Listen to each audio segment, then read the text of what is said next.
probably wondering, how am I supposed to move this into my house? Because unfortunately, these dogs can't move on their own.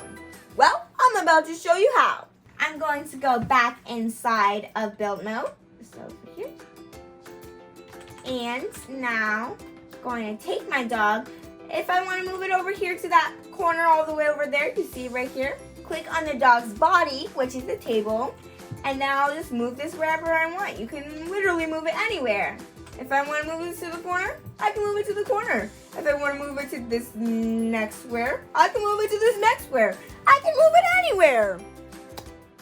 So if you have a house, just click on the body like I showed you and just move it into wherever you want to put it in the house. Let's talk about some do's and don'ts.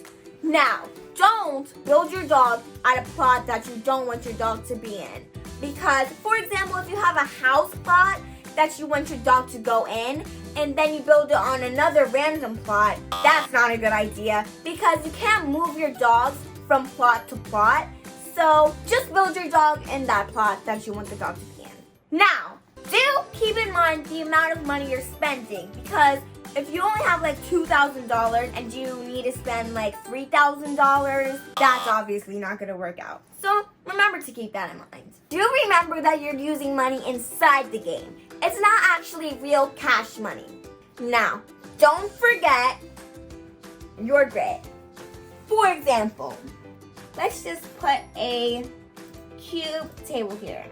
So what if I want to put a huge cactus on the table? I can put it on the table, but if, for example, it might be hanging off the table, like this.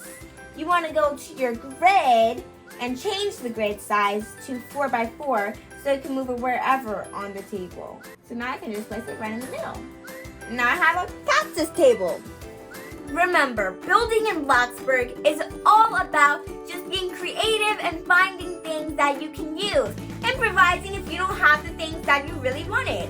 So make sure you just go free with your creativity and best of all, have fun.